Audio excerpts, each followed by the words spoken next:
Hello everyone, आप लोगों का फिर से एक बार स्वागत है यूट्यूब चैनल पे। आज हम लोग देखने वाले हैं सेट का क्वेश्चन पेपर जो कि है 2019 का पेपर फर्स्ट का। क्या है पेपर फर्स्ट, है ना, जो जनरल स्टडीज़ का पेपर होता है उसका हम क्वेश्चन पेपर को देखेंगे और साथ में सभी का ऑप्शन आंसर को भी देखेंगे। बट इस वीडियो लेक्चर में मैं सबका आंसर बताऊंगा, बट डिटेल में डिस्कशन हम सेपरेट वीडियो लेक्चर में करेंगे, क्योंकि जैसे मैथमेटिक्स वाला पोर्शन होता है ना, उसको हम यहाँ पे सॉल्व नहीं कर सकते, वीडियो बहुत ज़्यादा लंबा हो जाएगा। तो हम हर एक क्वेश्चंस को आंसर को देखेंगे, बट हम हर एक क्वेश्चंस का एक्सप्लेनेशन यहाँ पे नहीं कर पाएंगे। जो आसान होगा, जो आसानी से हो सकता है उसको मैं देखूंगा। तो यहाँ पे इस वीडियो लेक्चर में क्वेश्चन नंबर 1 से 50 तक का सबका आपको आंसर मिल जाएगा, जिससे आपको क्या होगा, प्रैक्टिस करने में आसानी होगा। साथ ही साथ इस वीडियो लेक्चर में मैं एनालिसिस करेंगे कि क्वेश्चन कहाँ कहाँ से आया है, जिससे आपको भी आसानी हो क्वेश्चंस को एनालिसिस करने में कि कहाँ कहाँ से क्वेश्चंस आता है और कितने क्वेश्चंस आते हैं, है ना। इसका मैंने सेपरेट वीडियो लेक्चर भी बना दिया है, बट इस वीडियो लेक्चर में भी हम एनालिसिस कर लेंगे। तो एक एक करके हम समझेंगे, है ना। मैथमेटिक्स वाले को यहाँ पे सॉल्व नहीं करेंगे हम, रीजन ये है कि उसको हम करेंगे तो बहुत लेंदी हो जाएगा, उसका अलग सेपरेटली एक वीडियो बनाया जाएगा जो मैथमेटिकल या फिर रीजनिंग से जो भी क्वेश्चंस आए हैं उसको हम अलग से सॉल्व कर लेंगे। रीडिंग कॉम्प्रहेंशन को भी करेंगे, क्योंकि एक एक करके देखते हैं यहाँ पे, ठीक है। चलिए फिर स्टार्ट करते हैं। सेट पेपर 1 2019 का डिटेल एनालिसिस करेंगे, ठीक है। तो सबसे पहला क्वेश्चन ये तो हो गया आपका। देखो पहला क्वेश्चन ये था, है ना, दो स्टेशनरों ए और बी के बीच की दूरी वाला। तो इसका आंसर था आपका सी। इसका आंसर क्या था, सी 67.2 किलोमीटर प्रति घंटा इसका आंसर था, ठीक। उसके बाद सेकंड क्वेश्चन था fill in the blanks to complete the series. देखो तो इससे ये एनालिसिस हो रहा है कि ये क्वेश्चन किससे आया है, डिस्टेंस से आया है। डिस्टेंस जो होता है, डिस्टेंस वाला मैथमेटिकल रीजनिंग या मैथमेटिकल कॉन्सेप्ट जो भी, तो डिस्टेंस वाला आप पढ़ लेंगे एक बार, है ना, कॉन्सेप्ट को। दूसरा ये है सीरीज वाला क्वेश्चन आता है, सब सिलेबस में मेंशन भी है। तो इसका आंसर क्या है, इसका आंसर है आपका फर्स्ट। इसका आंसर है फर्स्ट। मैंने पहले ही बोला हूँ मैथमेटिक्स वाले को यहाँ पे सॉल्व कर पाना तो टफ होगा, क्योंकि वो लेंदी होगा वीडियो, है ना। इसमें हम नॉर्मल एनालिसिस कर रहे हैं, हम सबका आंसर देख लेंगे सभी क्वेश्चंस का, और फिर सेपरेटली हम लोग अलग अलग टॉपिक अकॉर्डिंग उसका सॉल्यूशन भी देखेंगे। बस इस वीडियो लेक्चर में हम क्या करने वाले हैं, सबका आंसर देख रहे हैं, ठीक है। वैसे थर्ड क्वेश्चन है टाउन ऑफ 500 पीपल, है ना, इसमें से कितने कितने लोग देखो हिंदी बोलते हैं, मराठी बोलते हैं।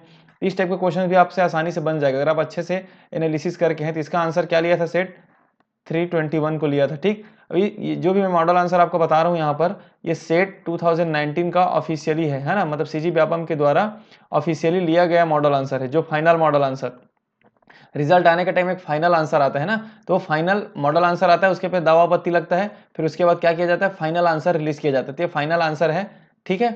इसमें विलोपित भी हुआ है कुछ क्वेश्चन, उसको भी देखेंगे। अब अगला पॉइंट हमारा राउटर्स के बारे में। देखिए अब राउटर्स है, मतलब ये कहाँ से आया है, आईसीटी पोर्सन से आया है ना, आईसीटी के पोर्सन से आया है। तो राउटर्स कनेक्ट मल्टीपल नेटवर्क, ये भी सही था, ठीक है। उसके बाद देखो, है ना, दूसरा router provides network connection only for wire device. यहाँ पे क्या लिखा है, तो राउटर जो है केवल क्या वायरों के द्वारा ही कनेक्ट होता है, नहीं, राउटर के थ्रू हम देखेंगे वाईफाई जनरेट होता है, वाईफाई बना करके हम अपने लैपटॉप विदाउट वायर, है ना, वायरलेस हम कनेक्शन कर सकते हैं। इसीलिए ये वाला स्टेटमेंट इसमें गलत था। और राउटर असाइन आईपी एड्रेस सही है, आईपी एड्रेस के थ्रू ही चलता है कंप्यूटर, और राउटर के पास बहुत सारे आईपी एड्रेस होते हैं, तो ये भी सही है। तो एक ही देखो ये पॉइंट हम डायरेक्टली हमें दिख रहा था ये कि ओनली वायर डिवाइस, अगर हम राउटर में यूज़ किए हैं, वाईफाई यूज़ करते हैं, तो हमने देखा है कि हर एक मोबाइल के लिए अलग अलग सेपरेट वायर तो नहीं जाता है। एक बार राउटर हम जनरेट कर देते हैं, नेट हम जनरेट कर देते हैं, वाईफाई, फिर हम सब कनेक्ट कर सकते हैं। तो वायर डिवाइस तो नहीं हो सकता, ओनली वायर डिवाइस, इसीलिए बी स्टेटमेंट गलत था। तो बी जब गलत था तो ऑप्शन क्या बचा हमारे पास, सी बचता है, सी, डी और ए। तो इस टाइप से आपको एनालिसिस करना है, और आसानी से देखो क्वेश्चन बन गया, आईसीटी का था ये मैथमेटिक्स का है, इसको सेपरेटली देखेंगे। तो इसका आंसर था ए, है ना, 12%, ठीक है। ये किससे आया है, ये परसेंटेज से आया है। जो मैथमेटिक्स में किससे परसेंटेज हो गया, मैं पहले बोला डिस्टेंस से आया था, है ना, ये परसेंटेज से आया है, ठीक है। अब आते हैं 6 नंबर क्वेश्चन में। ये बहुत आसानी से ये क्वेश्चन है आपका कम्युनिकेशन से, किससे है, कम्युनिकेशन, संचार से क्वेश्चन आया हुआ है ये, ठीक है। तो इसमें देखिए डायरेक्टली बहुत कुछ हिंट देता है क्वेश्चन, हम उसको एनालिसिस कर लेते हैं। सबसे पहला आप देखिए इसमें, है ना, इसको मैच करना है। तो सबसे पहले देखिए फिजिकल बैरियर, हिंदी में बोलेंगे तो भौतिक अवरोध। तो फिजिकल या भौतिक किसको बोलेंगे, भौगोलिक दूरी को बोलेंगे ना, डिस्टेंस, जियोग्राफिक डिस्टेंस ही क्या है, वो फिजिकली जो है, वो फिजिकल क्या चीज है, भौगोलिक दूरी या फिर जियोग्राफिक डिस्टेंस। तो सबसे पहले बी का क्या हो रहा है, ऑप्शन फिफ्थ, बी का ऑप्शन फिफ्थ हो रहा है। देखो बी में सबसे ऑप्शन क्या है, बी का ऑप्शन का है फिफ्थ, इसमें है, सिर्फ सी वाले में ऑप्शन है, और किसी में तो है भी नहीं। हाँ, तो आंसर क्या है इसका, सी। डायरेक्टली एक ऑप्शन से हम निकाल सकते हैं। उसके बाद आप चाहेंगे तो और मैच कर सकते हैं। जैसे अब इसमें देखिए ए का आंसर क्या है, सेकेंड, अब देखते हैं इसके बाद साइकोलॉजिकल बैरियर, मनोवैज्ञानिक अवरोध क्या होगा? ई का आंसर किसको लिए? फर्स्ट, क्रोध। सिंपल सी बात है, साइकोलॉजी जिसका सही नहीं होगा, साइकोलॉजिकल मनोवैज्ञानिक जिस मनोवैज्ञानिक तरीके से ठीक नहीं है, मतलब वो क्रोधित है। क्रोधित है, ये भी एक प्रकार से क्या है? एक बैरियर ही है ना? तो ये हो गया, देखिए ई का फर्स्ट हो गया ये। और इसी बात सेम भावनात्मक जो इमोशनल इंटेलिजेंस, अगर आप इंटेलिजेंस यूज करेंगे, इमोशनली आप इंटेलिजेंस अपना यूज करेंगे, इसका मतलब क्या होगा? आप इंक्रीज कर रहे हैं इफेक्टिवनेस ऑफ कम्युनिकेशन को, तो आप संप्रेषण की प्रभावशीलता को बढ़ा रहे हैं, इंटेलिजेंस यूज कर रहे हैं। तो ये देख लीजिए डी का थर्ड, इसमें भी देखिए डी का थर्ड, तो ऑप्शन क्या हो गया इसका? सी। तो इस टाइप से आपको एनालिसिस करना पड़ेगा। एक ऑप्शन पहले देखें, है ना, जैसे फिजिकल बैरियर अगर आपको कंफर्म है और उसमें अगर भौगोलिक दूरी या फिर जियोग्राफिक डिस्टेंस आपका क्लियर हो गया, तो एक ही ऑप्शन है बी का, एक ही ऑप्शन है, ऑप्शन नंबर सी। तो ये डायरेक्टली आपका क्या हो जाएगा? क्लियर हो जाएगा। तो इस टाइप से जैसे एटीट्यूडिनल बैरियर, है ना, जो एटीट्यूड होता है जिनके अंदर में, वो क्या करता है? वो रेजिस्टेंस टू चेंज, भाई अपने आप को चेंज नहीं करना चाहता, बोलते हैं इसमें बहुत एटीट्यूड है, वो अपने आप को चेंज नहीं करना चाहता। तो अब शब्द का जाल, जैसे हिंदी में देखो, हिंदी में समझ में आ रहा है शब्द जाल, अगर इंग्लिश में नहीं पता आपको जार्गन का मीनिंग, तो शब्द जाल, शब्द जाल मतलब हमें तकनीकी शब्द है जिससे हम परिचित नहीं हुए हैं, मतलब थोड़ा टेक्निकल टर्म्स ऐसा आ गया है जो हमारे लिए थोड़ा टफ हो रहा है। तो इस टाइप से आप एनालिसिस करेंगे तो ये क्वेश्चन आपसे बन जाएगा। ठीक है, तो इसका आंसर मैंने बता दिया सी। अगला आता है विच of the following is not a research hypothesis, तो ये आपको रिसर्च हाइपोथेसिस पढ़ना पड़ेगा, कंपेरेटिव हाइपोथेसिस होता है इसमें, है ना। तो ये आंसर है, इसका आंसर क्या है जो नहीं है? वो है इंटरैक्शनल हाइपोथेसिस, अंतर कार्यात्मक परिकल्पना नहीं होता है, बाकी तीनों होता है। तो देखो इस क्वेश्चंस को अगर हम पढ़ रहे हैं, एनालिसिस कर रहे हैं, तो इससे हम ये तो सीख गए ना कि हाइपोथेसिस क्या क्या होता है। एक होता है कंपेरेटिव हाइपोथेसिस, है ना, ये हो गया। दूसरा होता है आपका नल हाइपोथेसिस, और एक होता है डिफरेंशियल हाइपोथेसिस। तो ये क्वेश्चंस को पढ़ते पढ़ते भी हमें सीख जाना है कुछ कुछ कॉन्सेप्ट्स को, ताकि अगर क्वेश्चन इससे रिलेटेड कहीं आ गया इस बार के सेट में, तो आपको एक रफली आइडिया रहेगा। अगर आप हाइपोथेसिस पढ़ना भी भूल भी गए, मान लीजिए रिसर्च हाइपोथेसिस पढ़ रहे हैं, है ना, रिसर्च एप्टीट्यूड तैयारी कर रहे हैं, अगर हाइपोथेसिस छूट भी गया है, तो इस क्वेश्चंस को करने से आपको एनालिसिस हो जा रहा है कि नल हाइपोथेसिस होता है। हमें कंफ्यूजन क्या होगा? नल हाइपोथेसिस नहीं होगा। तो आप याद रखेंगे क्या हाइपोथेसिस नहीं होता है? तो इंटरैक्शनल हाइपोथेसिस नहीं होता है, ये उसका आंसर हो गया। ठीक है, क्वेश्चंस को देख के भी हम कुछ कुछ प्रैक्टिस कर सकते हैं ना। उसके बाद है एनारोबिक डाइजेशन बायोमास को परिवर्तित करता है, anaerobic digestion converts biomass into. तो अब देखो एनारोबिक मतलब ये किसी भी एंजाइम्स के प्रेजेंस में बायोमास को किस में कन्वर्ट कर देता है? मीथेन और कार्बन डाइऑक्साइड में कन्वर्ट कर देता है। तो ये हो गया साइंस का क्वेश्चन। ये किससे हो गया? साइंस, या फिर इसको बोलेंगे पीपल एंड इन्वायरमेंट वाले पोर्सन से आया है। किससे आया है? पीपल एंड इन्वायरमेंट वाला जो सेक्शन है, 9th number CG set syllabus 1 का 9th यूनिट जो दिया है। ये नल हाइपोथेसिस तो मैंने बता दिया, रिसर्च एप्टीट्यूड का था ये। अगला है देखो plagiarism is neither a civil nor criminal offence, है ना। ये कहाँ से आया है? ये रिसर्च एप्टीट्यूड से है। प्लेगरिज्म हम किस में देखते हैं? जब रिसर्च में हम थीसिस राइटिंग करते हैं, जब हम थीसिस सबमिट करते हैं ना, रिसर्च पेपर लिखते हैं, तो उसमें प्लेगरिज्म देखा जाता है। प्लेगरिज्म का मीनिंग सिंपल से ये है कि हमने कहीं किसी से कॉपी पेस्ट तो नहीं किया है, किसी के लिखा हुआ को हमने कॉपी कर दिए, तो कहलाता है प्लेगरिज्म। तो plagiarism is neither a civil nor a criminal offence, सही बात है। कोई इसमें ऐसा नहीं कि प्लेगरिज्म अगर आपने किसी का कॉपी पेस्ट कर दिया तो आपको जेल भेज दिया जाएगा, ना आपको क्रिमिनल करके आपको कुछ सजा दी जाएगी, ऐसा कुछ नहीं है, बस आपके पेपर को एक्सेप्ट नहीं किया जाएगा, है ना। तो plagiarism is a unethical, illegal नहीं है, गैर कानूनी नहीं है वो, बट अनैतिक है, वो अनइथिकल है वो, है ना। तो इसीलिए लिखा है ना, इस देखो क्या लिखा है स्टेटमेंट, आंसर क्या होगा? मैं पहले ही बोला हूं ये स्टेटमेंट गलत हो गया, क्योंकि इसमें ऐसा नहीं है कि वो समझते हैं इसको एक बार फिर से, है ना। देखो प्लेगरिज्म इलीगल नहीं है, गैर कानूनी नहीं है, ना इसमें आपको जेल होता है, ना आपको कुछ प्रॉब्लम होगा, बस अनइथिकल है, अनैतिक है, मतलब आपके पेपर को एक्सेप्ट नहीं किया जाएगा, और ना ही ये सिविल ना ही क्रिमिनल ऑफेंस है। क्लियर, सही बात है। Plagiarism neither a civil war में लिखा है ना, साहित्यिक चोरी ना तो नागरिक और ना ही आपराधिक अपराध है, अपराध नहीं है प्लेगरिज्म चोरी का। ये स्टेटमेंट भी सही बोल रहे हैं, और स्टेटमेंट थर्ड भी सही है, ये अनैतिक है, ये गलत बात है, अनइथिकल है, लेकिन गैर कानूनी नहीं है, गैर कानूनी नहीं है, होना चाहिए था ये। तो ये स्टेटमेंट हमारा गलत हो जाता है, क्योंकि एक नॉर्मल चीज़ है प्लेगरिज्म, अगर आप कॉपी पेस्ट करते हैं तो आपको क्या बोला जाएगा? नोटिस दिया जाएगा कि आप ये गलत कर रहे हैं, आपका पेपर एक्सेप्ट नहीं किया जाएगा आपको चेंज करने के लिए। ऐसा नहीं कि आपने किसी का कॉपी पेस्ट कर दिया आपको सीधा जेल भेज दिया गया, आपराधिक प्रकरण बना दिया गया, FIR कर दिया गया, ये सब नहीं होता ना। तो स्टेटमेंट क्या हुआ? Statement third and statement first are correct. Clear, तो हम इससे सीख गए ना। इस क्वेश्चन को करने से हमने क्या सीखा? प्लेगरिज्म के जो रूल्स के बारे में कुछ तो जानकारी मिला, इसीलिए प्रीवियस ईयर के क्वेश्चंस को आपको पढ़ना जरूरी है। इससे आपको क्या करना है, सीखना है। तो इस क्वेश्चन से अगर मान लो ऐसा क्वेश्चन नहीं भी आता है, एक ही स्टेटमेंट भी आ सकता है कि प्लेगरिज्म इलीगल है कि अनइथिकल है या फिर क्रिमिनल है कि सिविल ऑफेंस है, 4 स्टेटमेंट में तो क्वेश्चन आ सकते हैं ना।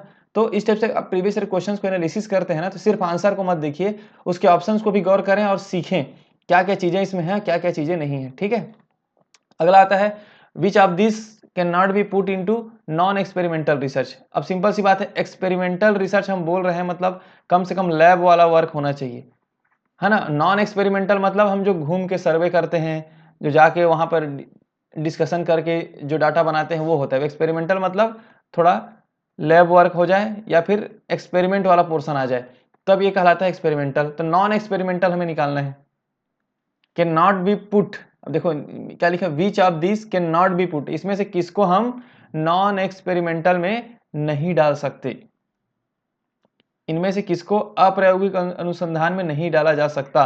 देखो यहाँ पे सिंपल सा है, प्रायोगिक समझते हैं, क्योंकि इस टाइप के क्वेश्चन में कंफ्यूजन होता है, बोल क्या चाह रहे हैं, है ना। प्रायोगिक और ये हो गया अप्रायोगिक। अप्रायोगिक, तो अप्रायोगिक में किसको रखेंगे, जो हम लैब वर्क नहीं करते हैं। अप्रायोगिक मतलब नॉन एक्सपेरिमेंटल, प्रायोगिक मतलब एक्सपेरिमेंटल। तो नॉन एक्सपेरिमेंटल में किसको रखेंगे हम, जिसमें कोर्स वर्क नहीं करते, जैसे फील्ड का स्टडी, जाके हम फील्ड गए, वहां पे पता किए कितने लोगों को क्या चीजें, कुछ योजनाएं हैं गवर्नमेंट की, मिल रही है कि नहीं मिल रही, तो फील्ड स्टडी किस में आ जाएगा, आपका अप्रायोगिक में आ जाएगा, फील्ड स्टडी।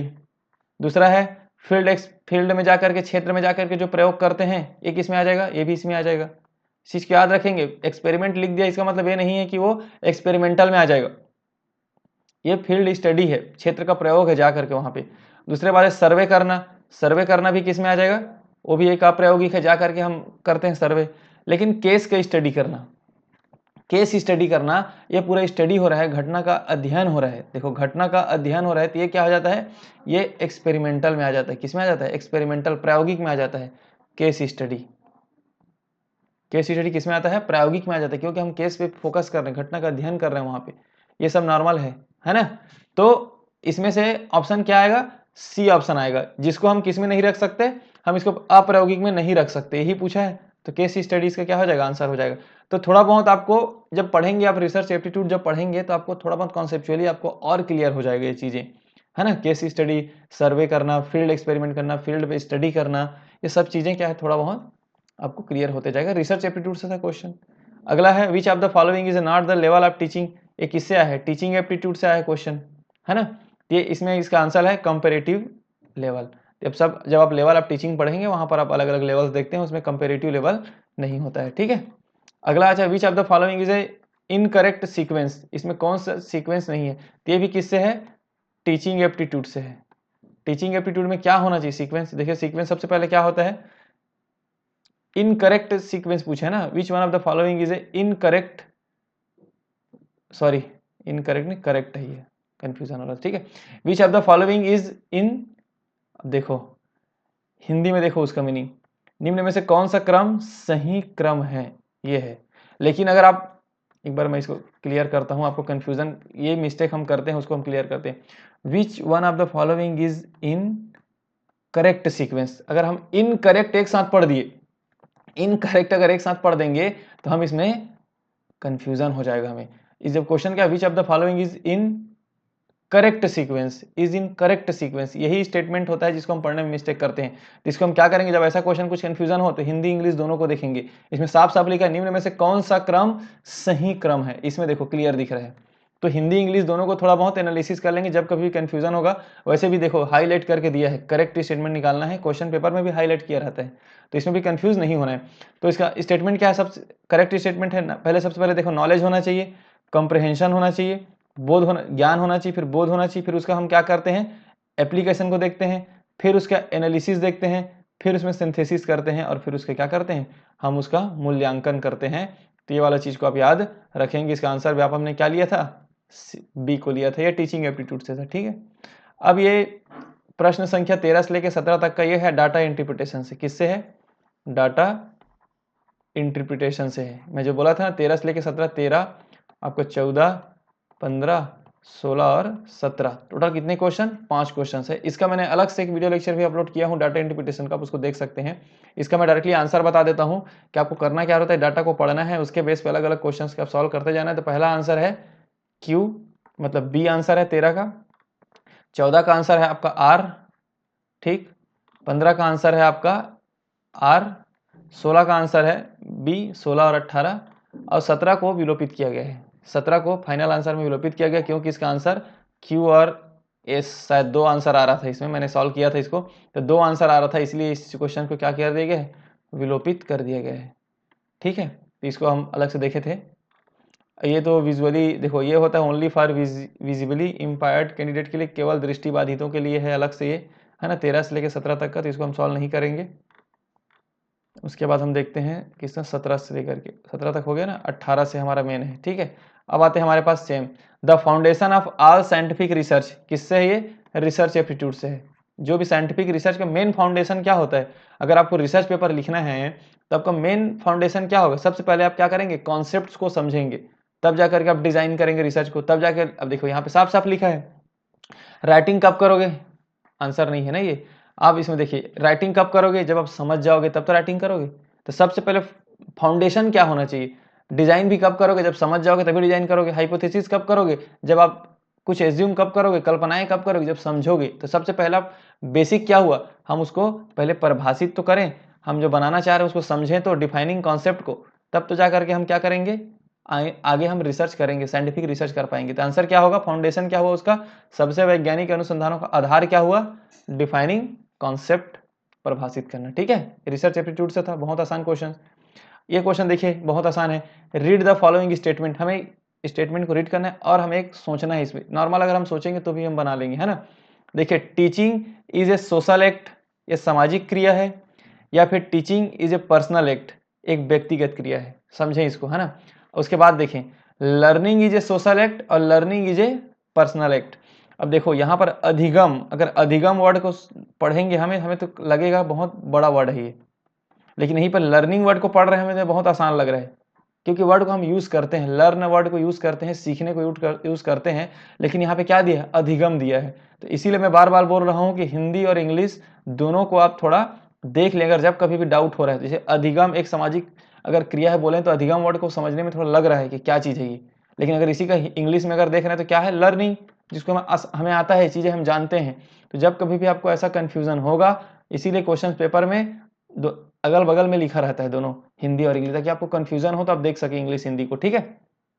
तो आपको सिंपल सी बात है, सीखना, लर्निंग वो आपका पर्सनल है, वो आप टीचर का काम है पढ़ाना, वो पढ़ा दिया हो, अब वो बच्चा कितना सीख रहा है वो उसका पर्सनल चीज हो गया हो। तो इसीलिए वो क्या कहलाता है, वो learning is a personal act, learning एक व्यक्तिगत क्रिया है। तो ये स्टेटमेंट हमारा सही, मतलब स्टेटमेंट डी हमारा पहला तो सही हो गया।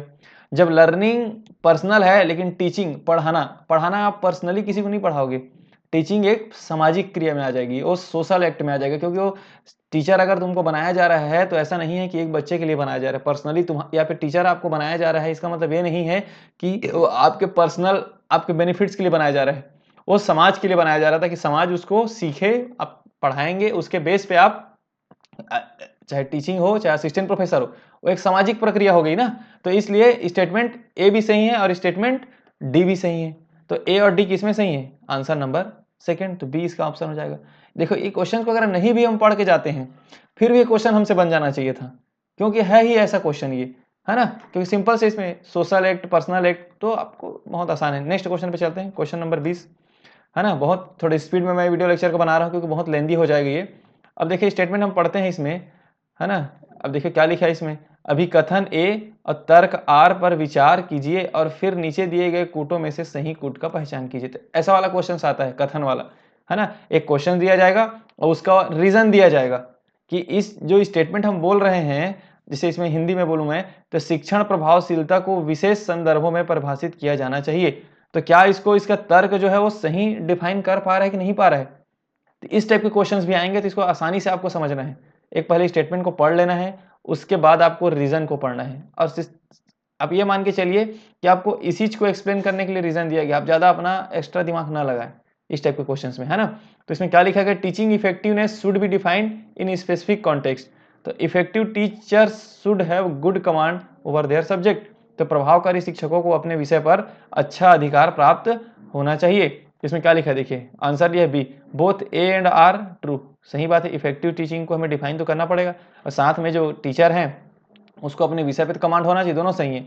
But R does not provide sufficient reason of A, क्योंकि अगर वो टीचर को अपने विषय पर बहुत अच्छा कमांड है तो भी वो अच्छा टीचर जरूरी नहीं कि बने, क्योंकि टीचर का काम क्या होता है, हर एक चीज उसको आना चाहिए। बच्चे को ऐसा नहीं कि अपने टीचर अपने सब्जेक्ट को ही पढ़ाए, कुछ एक्स्ट्रा भी बताए, है ना, जिससे टीचिंग क्या हो, इफेक्टिव हो। या फिर ऐसा समझ लीजिए, अगर टीचिंग को इफेक्टिव बनाना है, अगर आपको अच्छे से आपको बच्चे अगर आपको टीचर अच्छा इफेक्टिव टीचर बनना है तो आपको जरूरी नहीं आपके सब्जेक्ट पे कमांड होगा वही टीचर अच्छा होगा। कई टीचर अगर हम देखेंगे तो नॉर्मल हम इफेक्टिव बनाने के लिए जो एक ही चीज जरूरी, देखो यहाँ पे स्टेटमेंट का कहना है एक ही स्टेटमेंट है, इसका मतलब कि इफेक्टिव आपको टीचर बनना है, आपको टीचिंग को इफेक्टिव बनाना है, आपके प्रभावशीलता बढ़ाना है शिक्षण में, तो आपको जरूरी नहीं है कि सब्जेक्ट में ही कमांड हो। वो भी एक जरूरी है सब्जेक्ट में कमांड हो, बट एक ही, ऐसा नहीं कि सब्जेक्ट में कमांड हो मतलब आप इफेक्टिव टीचर हो, और बहुत सारे कॉन्टेक्स्ट हो सकते हैं। इसीलिए लिखा है बोथ ही स्टेटमेंट आर सही, सही है, बट एग्जैक्ट प्रोवाइड सफिशिएंट नहीं है। वो एक ही स्टेटमेंट इस रीजन इसको डिफाइन करने के लिए सफिशिएंट नहीं है, और बहुत सारे कॉन्टेक्स्ट हैं, जैसे मैंने बोला कि टीचर में कमांड होना चाहिए, अगर एक्स्ट्रा कुछ बता सके अदर सब्जेक्ट में भी कमांड होना चाहिए। ये सब पॉइंट हैं जो टीचिंग को इफेक्टिव बना सकता है। तो दोनों स्टेटमेंट सही है बट रीजन सफिशिएंट नहीं है उसको एक्सप्लेन करने के लिए, इसीलिए आंसर क्या लिया गया है, बी। तो बी आंसर इसका क्लियर, समझ में आ रहा है आपको। अब आते हैं लर्निंग। लर्निंग क्या है, लर्निंग क्या है, इंक्रीज इंटेलिजेंस, डेवलप्स इंटरेस्ट, ये सब नहीं। आंसर क्या है, मॉडिफाई बिहेवियर। अगर हम लर्न कर रहे हैं व्यवहार में हमारा परिमार्जन होता है। देखो अभी परिमार्जन वर्ड कितना बड़ा वर्ड है परिमार्जन, लेकिन बिहेवियर व्यवहार हो गया। मॉडिफाई, मॉडिफाई क्या है, परिमार्जन का अगर मीनिंग क्या है, मॉडिफाई। अब मॉडिफाई वर्ड हम यूज करते हैं डेली लाइफ में, मॉडिफाई, मॉडिफाई कर दो इसको, है ना। तो इसलिए हिंदी इंग्लिश को तो छोड़ना ही नहीं है। तो लर्निंग के लिए आंसर क्या आएगा इसका, बी, मॉडिफाइज बिहेवियर। अगला ऑप्शन है which one of the following is not a quality of a good teacher. तो गुड टीचर का क्वालिटी क्या नहीं है, सिंपल सी बात है, आप देखोगे यहाँ पे, पढ़ो यहाँ पे, विद्यार्थियों को कक्षा नोट्स बनाने में सहायता करना, ये गुड टीचर नहीं है। टीचर क्या है, विषय वस्तु की ठोस जानकारी होना, सही बात है। अच्छा संप्रेषण कौशल मतलब गुड कम्युनिकेशन स्किल होना टीचर के लिए बहुत बड़ी अच्छी बात है ना। Meaning out what he is, अब पढ़ाई गई वस्तु को समझने में विद्यार्थियों की सहायता करना, ये सही है। लेकिन नोट्स दे देना ये गुड टीचर की क्वालिटी नहीं है। तो इसका आंसर क्या होगा, डी, है ना, not a good quality teacher quality. ठीक है, अब देखो इसको मैं अभी तो इस वीडियो इस जो पैसेज है ये कहाँ से आ रहा है, रीडिंग कॉम्प्रहेंशन वाले चैप्टर से। किससे आ रहा है, रीडिंग कॉम्प्रहेंशन, जो मैंने बोला है रीडिंग कॉम्प्रहेंशन करके भी है, उसमें जो 5 क्वेश्चन लगभग आपको देखने को मिलेगा, तो उसी से क्वेश्चन है, इसको आपको पूरा पढ़ना है इसको, है ना। इसके लिए मैं सेपरेट एक वीडियो लेक्चर बनाऊंगा, क्योंकि इसको पूरा पढ़ने के बाद आपको फिर सॉल्व करना पड़ेगा मुझे, है ना, तो इसमें टाइम लगेगा। तो इसके लिए सेपरेट वीडियो लेक्चर हम बनाएंगे, उसको आप वहाँ पर आप एनालिसिस देखेंगे कैसे हमें पढ़ना है इसको। मैं थोड़ा रफली बता देता हूँ। इसमें क्या करना है आपको, सबसे पहले तो क्वेश्चंस को ही पढ़ लेना है। क्वेश्चंस को पढ़ लो, फिर आप पैसेज को पढ़ोगे ना तो आपको आइडिया हो जाएगा क्वेश्चन में क्या डिमांड रखा गया है। ठीक है, तो इसका आंसर मैं बता देता हूँ। सबसे पहले, उन दिनों अंग्रेजी सीखना क्यों था, तो इसका आंसर है आपका डी, है ना। यह सामाजिक, 23 का आंसर क्या था, डी। उसके बाद उपरोक्त में से फेथ का आशय क्या है, ट्रस्ट या फिर विश्वास। ठीक, उसके बाद 25 का आंसर क्या है इसका, इसका आंसर था विस्तृत अर्थ वाला या फिर एक्सटेंडेड मीनिंग। समझेंगे, सेपरेट वीडियो लेक्चर बनाऊंगा रीडिंग कॉम्प्रहेंशन में, उसको हम सेपरेट ही एनालिसिस करेंगे। 5 से 10 मिनट लगेगा और आपको बहुत आसानी से समझ में आ जाएगा। ठीक है, 26 का आंसर देख लेते हैं।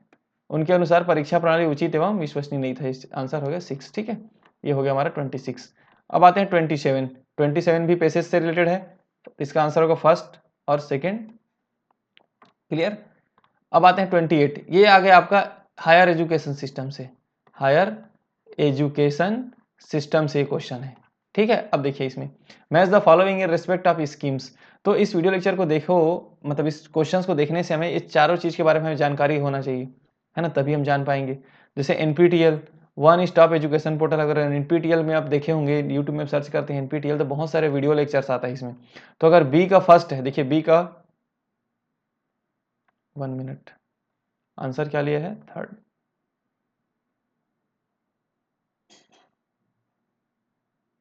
ए के लिए है आंसर फोर्थ, एनिमेशन रिपोजिटरी, है ना। बी का आंसर है बिल्डिंग इंजीनियरिंग एंड, हाँ ये सॉरी ठीक है, 1 मिनट आपको क्लियर कर देता हूँ, है ना। देखिए वही चीज़ जो मैं बता रहा हूँ वही चीज़ है। एनपीटीईएल क्या था, एनपीटीईएल है आपका, बहुत सारे कोर्सेज हैं इसमें, बहुत सारे आपको कोर्सेज मिल जाएंगे साइंस और इंजीनियरिंग के, बहुत सारे यूट्यूब में बहुत सारे वीडियो लेक्चर्स देखिए, लिखे ना building engineering and core science courses, building engineering and core science courses आपको बनाया गया है एनपीटीईएल में। तो बी का क्या है, थर्ड। तो बी का अगर हम एक भी अगर हमें आता है इसमें से, अगर मान लो ये सब नहीं भी आ रहा था हमें, हमें एनपीटीईएल के बारे में हमने पढ़ा है कि हमने वीडियो लेक्चर्स देखा है, तो बी का थर्ड क्लियर है, तो बी का थर्ड। अब देखिए एक ही में ऑप्शन है बी का थर्ड, तो आंसर क्या होगा इसका, सी। इसका आंसर क्या होगा, सी होगा, क्लियर है इसमें। और उसके बाद आप देख लीजिए ए का कौन सा है, फोर्थ, एनिमेशन रिपोजिटरी है, और सी का क्या है, एरिया, सेकंड है रैंकिंग, एरिया एक रैंकिंग है ना, रैंकिंग बेस्ड इनोवेशन, और साक्षात क्या है, वन स्टॉप एजुकेशन पोर्टल। तो थोड़ा बहुत जानकारी चारों का आप ले लेंगे जब हम पढ़ेंगे इसको, तो ठीक है। तो कहाँ से आया है, हायर एजुकेशन सिस्टम का क्वेश्चन है। अगला क्वेश्चन देख लेते हैं, ये आ गया फिर से कम्युनिकेशन का क्वेश्चन, किससे है, कम्युनिकेशंस का क्वेश्चन। अभी मैं इसका सेपरेट वीडियो लेक्चर भी अभी अपलोड कर दिया हूँ, आप उसको देख सकते हैं, ठीक है। तो काइनेसिक्स एक क्या होता है, बॉडी मूवमेंट्स का एक वो है, क्या बोलते हैं, अगर बॉडी के मूवमेंट्स के बेस में अगर हम कम्युनिकेट करें तो उसके लिए एक वर्ड है काइनेसिक्स। तो पहला आंसर तो पहला का फर्स्ट हो गया। इनकोडिंग करना, फॉर्मुलेशन करना, मैसेज को क्या करना, संदेश का निर्माण करना। वर्बल कम्युनिकेशन, वर्बल मतलब जिसमें हम बोल के या फिर लिख के कम्युनिकेट करें, तो स्काइप कॉल्स होता है, ऑनलाइन वीडियो कॉलिंग्स होता है ना, जो स्काइप के थ्रू मीटिंग करते थे, तो ये क्या लगा, मौखिक के भी सही है। प्रॉक्सीमिक्स होता है, इसी काइनेसिक्स का एक पार्ट्स है प्रॉक्सीमिक्स। प्रॉक्सीमिक्स में क्या होता है, स्पेस, जब हम स्पेस को यूज करते हैं, है ना, जब हम वक्ता के आसपास के स्थान को यूज करते हैं किसके लिए, कम्युनिकेशंस के लिए, तब हम क्या होता है उसको प्रॉक्सिमिक्स बोलते हैं। और कम्युनो मतलब जो पार्टिसिपेट कर रहा है कम्युनिकेशन में, जो पार्टिसिपेट कर रहा है उसको बोलते हैं कम्युनिको। कम्युनिको जो पार्टिसिपेट कर, तो इसका आंसर था, है ना, इसका आंसर था ABCD सब सही है इसका। तो आंसर है बी, ए का फर्स्ट, बी का सेकंड, सी का थर्ड, डी का फोर्थ और ई का फिफ्थ। ये डायरेक्टली था मेन क्वेश्चन, ठीक है, कम्युनिकेशन से था वो। ये भी क्वेश्चन है कम्युनिकेशन से, बैरियर को लेकर के। अब देख रहे हो, देखो इसको भी हम आराम से समझेंगे तो इसको भी हम डायरेक्टली बना सकते हैं। Physical and mechanical barriers. अब मैंने ऊपर में भी एक क्वेश्चन आया था फिजिकल बैरियर, क्या मैंने लिखा था उसमें, डिस्टेंस, भौगोलिक दूरी, जियोग्राफिक डिस्टेंस। देखिए फिजिकल बैरियर इसमें भी आ गया, अब क्या है, टाइम एंड डिस्टेंस। तो ए का क्लियर है, ए का थर्ड। अब देखो ए का थर्ड किस में है, एक फर्स्ट ऑप्शन में है और एक फोर्थ ऑप्शन में है, इसी दोनों में से हमें क्लियर करना है। अब हम देख लेते हैं पर्सनल बैरियर क्या हो सकता है। पर्सनल मतलब खुद का बैरियर क्या हो सकता है आपका, खुद का बैरियर हो सकता है आपका लेक ऑफ कॉन्फिडेंस। देख लेते हैं डी का कौन सा है, सेकंड। देखो पर्सनल बैरियर है आपका, अगर आपका कॉन्फिडेंस ही नहीं है वो आपका पर्सनल बैरियर है, उसको हम कोई दूसरे की वजह से नहीं हो रहा है वो, है ना, आपके अंदर कॉन्फिडेंस नहीं है, विश्वास की कमी है, मतलब आपका पर्सनल बैरियर है। तो डी का किस में आ जाएगा, डी का आ जाएगा सेकंड। तो देखो डी का सेकंड है, और लास्ट वाले ऑप्शन में देख लो आप, डी का क्या है, फोर्थ है इसमें, तो ये तो गलत हो गया। तो आंसर क्या होगा इसका, फर्स्ट। दो ऑप्शन को देख के हमने आंसर बना दिया इसका, है ना। अब socio physiochemical barrier, psychological barrier, सामाजिक मनोवैज्ञानिक, यहाँ पे देखो सामाजिक और मनोवैज्ञानिक क्या हो सकता है, ये अविश्वास, क्योंकि ये सामाजिक चीज है ना, कि आप इतना अच्छा कुछ चीज को समझाना चाह रहे हो लेकिन आपको लोगों को आपके ऊपर विश्वास ही ना हो, तो क्या है, वो भी तो एक ठो सामाजिक और मनोवैज्ञानिक अवरोध हो सकता है, बैरियर हो सकता है। तो अविश्वास हो गया, तो फोर्थ हो गया।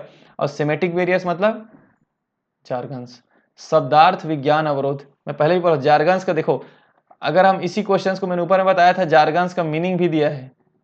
देखो ये होता है क्वेश्चन पैटर्न को समझना, जार्गन का मीनिंग ही उसमें शब्द जाल लिखा था हिंदी में। ऊपर वाले क्वेश्चंस को देखेंगे ना, जो स्टार्टिंग में एक बार देख सकते हैं आप, ऊपर वाले क्वेश्चंस में है, मैं इसको एक बार दिखाऊं आपको, 1 मिनट लगेगा टाइम।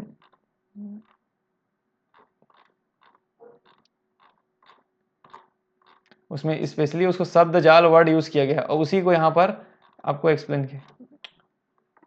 1 मिनट,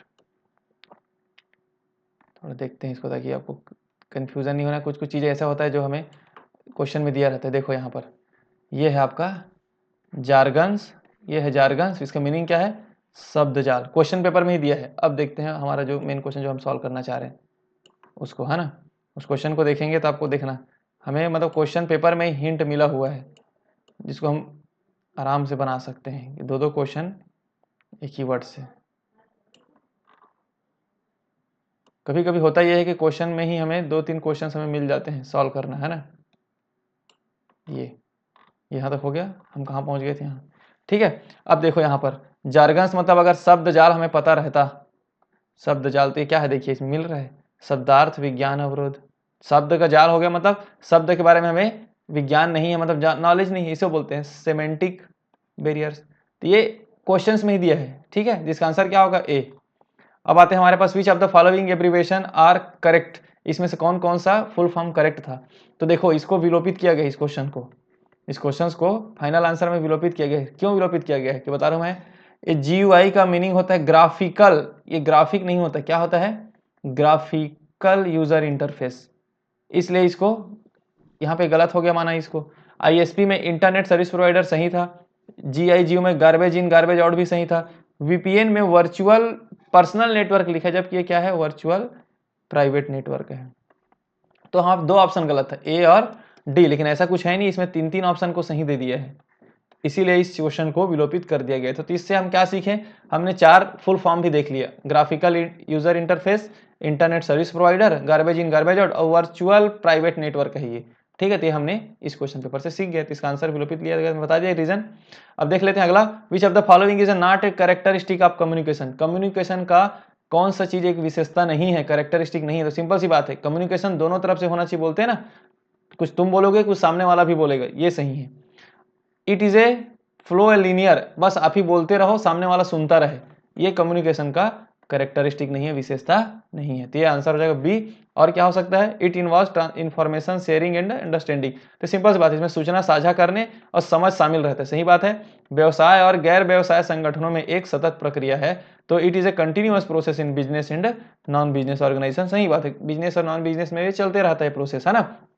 चाहे बिजनेस कर रहे हो या ना कर रहे हो, आप कम्युनिकेशन तो जरूरी है, बट इज ए लीनियर नहीं होना चाहिए, उसको आप ही बोलते रहो सामने वाला सुनता रहे, ये नहीं होना चाहिए कम्युनिकेशन में। इसका आंसर क्या होगा, बी, ठीक है। कहां से आया है, कम्युनिकेशन चैप्टर से, देख सर। अगला क्वेश्चन है, विच of the following is a true regarding vehicle traffic pollution, तो वाहन आवागमन प्रदूषण के संबंध में निम्न में से क्या संबंध है। देखो ये क्वेश्चन आया था लगभग समझ लीजिए करंट अफेयर्स, जिस टाइम एक क्वेश्चन पेपर सेट हो रहा था उस टाइम इंजन BS6 का चल रहा था, है ना, BS6 इंजन लेके आना है बोल करके, क्योंकि प्रदूषण को ये रोकता है। तो हमने, हमारा टॉपिक भी है इन्वायरमेंट में, पॉल्यूशन का टॉपिक भी था हमारे सिलेबस में, इसलिए क्वेश्चन को दिया गया था। तो इस टाइप से आपको क्वेश्चंस को एनालिसिस करके रखे रहना है कि कोई भी इन्वायरमेंट से रिलेटेड हो रहा है जो हमारे जो सिलेबस में है, चाहे वाइल्ड लाइफ से हो सकता है, इन्वायरमेंट हो सकता है, हायर एजुकेशन सिस्टम में कुछ संस्था बनाया जा रहा है, कुछ रैंकिंग लाया जा रहा है, फिर रिसेंट में उस चीज को आप जरूर देखें, क्योंकि वो क्वेश्चन में आ सकता है, क्योंकि ये क्वेश्चन प्रदूषण से रिलेटेड था और रिसेंट का क्वेश्चन था, तो ये काम आ गया उसको, है ना। तो इसका आंसर क्या था, फर्स्ट, थर्ड और फिफ्थ ओनली। फर्स्ट क्या था, अप्रैल 2020 में BS6 मानकों का कार्यान्वयन किया गया, सही है। थर्ड क्या था, BS6 मानक इंजन से संबंधित है, सही है। और आपका फिफ्थ क्या था, BS6 मानक ईंधनों से संबंधित है, ये भी सही है। क्लियर, क्योंकि देखो कुछ क्वेश्चन क्या है, सब में BS6 को ही आपको लगाना है, ये रिसेंट क्वेश्चन था। अब आते हैं अगला, should a law be made to make marriage age of boys and girls equal, क्या है, क्या लड़कों और लड़कियों के विवाह का उम्र समान रखने का कानून होना चाहिए।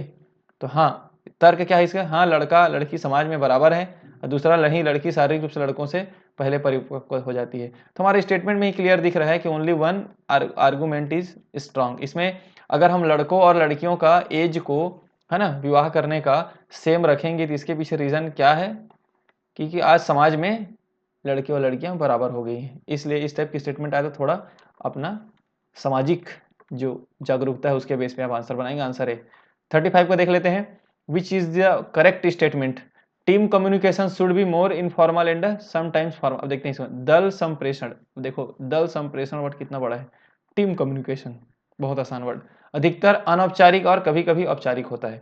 सिंपल सी बात है, अगर टीम में आप डिस्कशन करोगे, देखो टीम में आप डिस्कशन कर रहे हो, टीम डिस्कशन मतलब कोई मीटिंग है या कुछ भी, अधिकतर केस में औपचारिक होगा, क्या होगा, मीटिंग, ये सब क्या होता है, औपचारिक होता है, और मैक्सिमम मीन बहुत कम होता है कि अनौपचारिक होता है। लेकिन आप पर्सनल कम्युनिकेट कर रहे हैं, personal communication should be more formal and sometimes informal. तो पर्सनल जब कम्युनिकेशन होता है तो कोई फॉर्मेलिटी नहीं होता है। पर्सनल कम्युनिकेशन में आपको जो मन में आ रहा है वो आप बोल रहे हैं, तो क्या हो गया पर्सनल कम्युनिकेशन, सिंपल समझे, पर्सनल कम्युनिकेशन जो हो गया वो इनफॉर्मल हो गया। इनफॉर्मल मतलब अनौपचारिक हो गया। लेकिन जो टीम कम्युनिकेशन है वो औपचारिक में आएगा। औपचारिक मतलब फॉर्मल, जबकि इसमें स्टेटमेंट में गलत लिख दिया है। Team communication should be informal and sometimes formal, मतलब जस्ट अपोजिट जब होता है, अपोजिट है। जो हम टीम के साथ कम्युनिकेट करेंगे वो थोड़ा फॉर्मल रहेगा, औपचारिक रहेगा, और जो पर्सनल करेंगे वो थोड़ा ज्यादातर अनौपचारिक रहेगा, इनफॉर्मल रहेगा। तो स्टेटमेंट क्या होगा, both A and B are incorrect, इसका आंसर है। ठीक है, अगला देख लेते हैं, आइडेंटिफाई द करेक्ट स्टेटमेंट। ये देखो हायर एजुकेशन सिस्टम से है। After independence to revamp the whole education system, Radhakrishnan education commission was establish in 1948। Later on Kothari commission, बाद में कोठारी आयोग नियुक्त किया गया तथा दोनों आयोग की रिपोर्ट के आधार पर नई शिक्षा नीति लाई गई। तो दोनों स्टेटमेंट गलत है। इसको जब हायर एजुकेशन सिस्टम का जब हम पढ़ेंगे यूनिट्स, उसमें हम इसको क्लियर कर लेंगे। तो इसका आंसर क्या है, both A and B are incorrect. Clear. अगला है 37, है ना, द मस्ट, किसी निष्कर्ष के लिए 3 पद अवश्य होने चाहिए, निम्न में से कौन से इसमें से नहीं होता है। तो इसका आंसर है सी, अनुमिति नहीं होता है। इसको भी आगे देखेंगे। ठीक, इसका आंसर वो देख लेते हैं अभी। अगला है which are included in digital initiative of higher education. Higher education system से क्वेश्चन है ये, यूनिट नंबर 10 से आपका, है ना। तो क्या है, स्टार्टिंग ऑनलाइन कोर्सेज, सिंपल सी बात है। Which are the included, included मतलब है, उच्चतर शिक्षा के लिए डिजिटल पहलों में क्या सम्मिलित है। तो सिंपल सी बात है, ऑनलाइन कोर्सेज चलाना अच्छी बात है, telecasting high quality educational programme through DTH channel, ये भी सही है। डीटीएच चैनलों के द्वारा अलग अलग बहुत सारे आजकल वीडियो लेक्चर्स हमें मिल रहे हैं, है ना, डीटीएच चैनलों में देख सकते हैं हम लोग, ये भी सही है, पहला सही, दूसरा सही। उच्च गुणवत्ता अनुसंधान पेपरों के लिए विशेषकर नेशनल एकेडमिक डिपॉजिटरी की स्थापना करना, ये गलत है। ये किसके लिए है, ये अनुसंधान, अनुसंधान मतलब यहाँ पे देखो लिखा है stabilising a national academic depository exclusive for higher quality of research. तो ये रिसर्च पॉइंट है ना, ये अलग से डिपॉजिटरी हम गठन कर रहे हैं तो रिसर्च में काम आ रहा है, एजुकेशन की बात कर रहे हैं हम, शिक्षा में। जैसे लिखा है fourth point, central cloud structure बादल कहा जाता है। ओ सॉरी, इसमें थोड़ा मिस्टेक हो गया है ना, 1 मिनट। इसका आंसर है ए, बी और सी, है ना। ये जो बादल के बारे में हमें जानना पड़ेगा क्या है ये, तो आप इसको डायरेक्टली सर्च करेंगे यूट्यूब में, या सॉरी गूगल में, आपको दिख जाएगा। तो इसका आंसर क्या हो रहा है, ए, बी और सी, मतलब व्यापम के द्वारा क्या लिया गया है, ए, बी और सी को लिया गया है। स्टार्टिंग ऑनलाइन कोर्सेज, है ना, telecasting high quality education system, और ये सब चीज़ें हमें क्या यूज़ कर रहे हैं। तो इसको एक बार इस क्वेश्चन को थोड़ा देखना पड़ेगा, है ना, इस क्वेश्चन को थोड़ा, इसमें डाउट है, समझ लीजिए इसका आंसर एग्जैक्ट क्या है। बस आई थिंक व्यापम के द्वारा ए, बी और सी को लिया गया है, बट थोड़ा डाउट है इसमें, है ना। इसको क्लियर कर लेंगे बाद में, कमेंट बॉक्स में आप कमेंट कर सकते हैं अगर आपको पता होगा तो, ठीक है, इसका आंसर क्या होना चाहिए।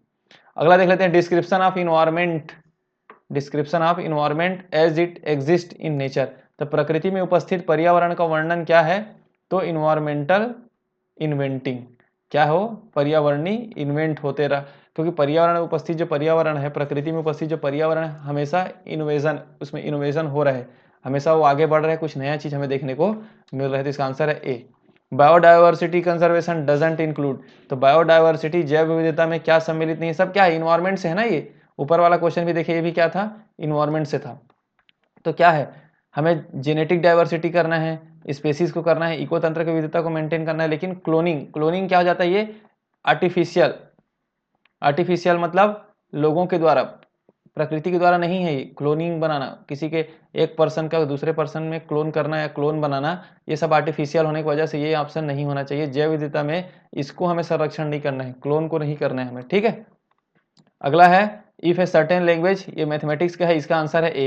ये बहुत आसान क्वेश्चन है, इसको मैथमेटिक्स वाले में देख लेंगे, अलग से वीडियो लेक्चर जो मैं बनाऊंगा बोला हूँ, है ना, मैथमेटिकल वाला, क्योंकि इसमें बहुत लंबा हो जा रहा है वीडियो लेक्चर। अगला क्वेश्चन है, प्राचीन काल में सामान्यतः शिक्षा मौखिक रूप से प्रदान की जाती थी तथा वेद और धर्म शास्त्रों का स्मरण किया जाता था। बाद में जो विषय पढ़ाए जाने लगे वे क्या थे, इसका आंसर है बी, व्याकरण पढ़ाने लगे, उसके बाद संस्कृत, उसके बाद ज्योतिष, ये सब पढ़ाने लगे उनके बाद, है ना। इसका आंसर बी है, डायरेक्टली एजुकेशन सिस्टम से है इसको। अगला है ई प्रगति, देखो एक ऐसा क्वेश्चन भी आएगा कोई भी एक संस्था को लेकर के, या कोई भी एक इनिशिएटिव को लेकर के हायर एजुकेशन सिस्टम के द्वारा, जैसे ई प्रगति उस टाइम आया था, है ना। ई प्रगति के बारे में उस टाइम जिस टाइम ये सीजी सेट होने वाला था उस टाइम ई प्रगति पोर्टल बनाया गया रहा होगा, तो इस वजह से इस क्वेश्चन को डाला गया है। तो ऐसे रिसेंट में जो कुछ हो रहा है हायर एजुकेशन सिस्टम में, अब देख सकते हैं, अब मिनिस्ट्री ऑफ हायर एजुकेशन के वेबसाइट पे जाएं और वहां पे देखें, मिनिस्ट्री ऑफ जो मंत्रालय है उच्चतर शिक्षा के लिए, उच्च शिक्षा के लिए, उसके वेबसाइट में जब जाएंगे तो वहां पे आपको बहुत कुछ देखने को मिल जाएगा, क्या क्या इनिशिएटिव्स गवर्नमेंट के द्वारा चलाया जा रहा है उच्च शिक्षा के लिए। तो ये भी आपका काम आ जाएगा, है ना, टीचिंग के लिए काम आ जाएगा। और इसी छत्तीसगढ़ गवर्नमेंट के उच्च शिक्षा विभाग को देख सकते हैं। तो इसका आंसर था ए, बी और सी, है ना। इट इज एक पढ़ सकते हैं। यह ई गवर्नेंस का एक व्यापक योजना है जो आंध्र प्रदेश के नागरिकों को सेवाएं, सॉरी इसमें, है ना, यही है, ठीक है। आंसर इसे क्या लिया था, ए बी सी, इसको बाद में देख लेते हैं। अगला है 44 the university grant commission was constituted on the recommendation of doctor Sarvepalli Radhakrishnan commission के बेस पे यूजीसी का गठन किया गया था। ठीक है, क्लियर है। अगला है 45 मैथमेटिक्स का है, इसका आंसर था 480 किलोमीटर, सेपरेट बनाया जाएगा। उसके बाद है teaching method called Dalton's plan. तो टीचिंग, जब हम टीचिंग एप्टीट्यूड पढ़ते हैं तो उसमें डाल्टन्स प्लान्स पढ़ते हैं, तो उसमें एक ही स्टेटमेंट था, वो क्या बोला था, an open school system allowing student to learn for themselves from surrounding through their own initiative. मतलब एक मुक्त शाला प्रणाली जिसमें छात्र स्वयं की पहल पर अपने आसपास में स्वयं के लिए सीखता है, ये बोला है डाल्टन्स प्लान ने, कंसर्न किया इस बात के लेकर के। ठीक है, अगला है 47 नंबर, ये है इन्वायरमेंट से रिलेटेड है ये। तो इसमें सबको आपको सिलेबस में लिखा था मॉन्टियर प्रोटोकॉल, है ना, safe driving drinking water act, safe drinking water act, wild life protection act, इस सब का डायरेक्टली है ना। तो इसका आंसर क्या था, बी, ए का फिफ्थ, ए का फोर्थ, मतलब 1987 में मॉन्ट्रियल प्रोटोकॉल बना है। उसके बाद बी का फिफ्थ सेफ ड्रिंकिंग वाटर के लिए 1974 में बोला है। वाइल्ड लाइफ प्रोटेक्शन एक्ट बताया आपको 1972 में हुआ है। और एयर प्रिवेंशन एंड कंट्रोल 1981 है आई थिंक, है ना, हाँ 1981 है ये।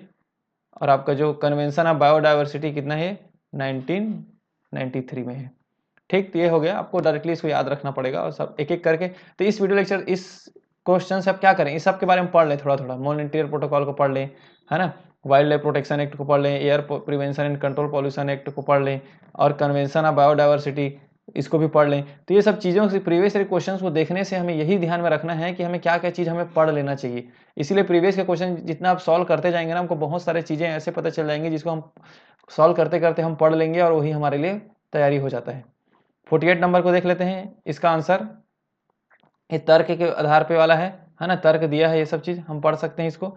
इसका आंसर मैं डायरेक्टली बता देता हूँ आप लोग को, आंसर केवल तर्क सेकंड ही मजबूत है, लिखा है इसमें। ठीक है, अगर आप पढ़ेंगे तो क्या लिखा है, देखो, क्या इच्छा मृत्यु वैध है, क्या इच्छा मृत्यु लीगल है, अर्थात जो अन्य रोग से पीड़ित हैं उन्हें यदि इच्छा मृत्यु हो तो अपनी जिंदगी खत्म कर देना चाहिए, इच्छा मृत्यु के बारे में बोला गया है। तो इसमें क्या लिखा है, केवल नहीं, किसी को भी अपनी इच्छा पर अपनी ज़िंदगी ख़त्म करने की अनुमति नहीं देना चाहिए। ये तो गलत बात है, अगर किसी की इच्छा है मैं मरना चाहता हूँ तो मरने दो, मरने देना चाहिए, है ना। तो ये गलत स्टेटमेंट। हाँ, रोगी को भयानक बीमारी से गुजर रहे हो और उनकी आरोग्य लाभ की कोई संभावना नहीं हो तो उसे इच्छा मृत्यु कर देना चाहिए, सही स्टेटमेंट है। नहीं, इच्छा मृत्यु भी एक प्रकार की हत्या है। अब गलत बात है, इच्छा मृत्यु एक प्रकार की हत्या क्यों होगा, स्टेटमेंट में साफ साफ लिखा है, क्या इच्छा मृत्यु वैध है, अर्थात जो अन्य रोगी से पीड़ित है। देखो यहाँ पर इच्छा मृत्यु उनके द्वारा लिया जा रहा है जो रोग से पीड़ित हैं, जो बीमारी से ग्रसित हैं, उनको उनकी बात किया जा रहा है यहाँ पर। तो सिंपल सी बात है, आपको इतना बड़ा बीमारी है कि आप कुछ कर भी नहीं पा रहे हैं, तो इससे अच्छा तो ये है कि आप इच्छा मृत्यु ही ले लें। इसीलिए स्टेटमेंट दो ही मजबूत है। ठीक है, अगला है autonomy in higher education system. तो उच्च शिक्षा में स्वायत्त का अर्थ निम्न में से स्वतंत्रता होती है। अब स्वायत्त मतलब होता है अपना डिसीजन खुद लेना। तो कोई भी हायर एजुकेशन है वो अपना डिसीजन क्या चीज़ को खुद से ले पाएगा। अगर किसी कॉलेज की बात करें या किसी संस्था की बात करें, वो नीति का निर्धारण नहीं करते, ये सब कौन करते हैं, पॉलिसी का मेकिंग कौन करते हैं, गवर्नमेंट करते हैं पॉलिसी मेकिंग। तो ये तो गलत स्टेटमेंट हो जाएगा। उसके बाद फाइनेंस का कौन करेगा, हायर एजुकेशन सिस्टम फाइनेंस नहीं बना सकता, फाइनेंस डिपार्टमेंट देखेगा, है ना। एडमिनिस्ट्रेशन का भी प्रॉब्लम करेगा। तो सिर्फ क्या कर सकता है वो, करिकुलम को डेवलपमेंट कर सकता है, जो भी उसका पाठ्यक्रम का विकास है उसको कौन कर सकता है, उस उच्च शिक्षा में स्वायत्त का अर्थ निम्न में से स्वतंत्रता है। मतलब हायर एजुकेशन सिस्टम में अगर आपको ऑटोनॉमी है, आपको फ्रीडम है कुछ बनाने की, तो आप किसको बदल सकते हैं, पाठ्यक्रम को। होता भी है, कॉलेजेस स्तर में भी पाठ्यक्रम को थोड़ा बहुत चेंज किया जाता है, हम अपने अकॉर्डिंग पढ़ाते हैं उसको थोड़ा बहुत चेंज करके, है ना। यूनिवर्सिटी जो देता है वो तो है एडमिनिस्ट्रेशन यूनिवर्सिटी करेगा, फाइनेंस भी यूनिवर्सिटी करेगा, पॉलिसी मेकिंग का काम गवर्नमेंट करेगा। तो करिकुलम जो हम सब जिस मान के चलिए क्लासेस का टाइमिंग है ना, उसको हम अपने अकॉर्डिंग करते हैं, जिस हम अपने अकॉर्डिंग पढ़ाते हैं उसको, जो भी हमें जो सुटेबल हो तो बेस्ट, इस टाइप से। तो इसको हो गया आंसर, ठीक है।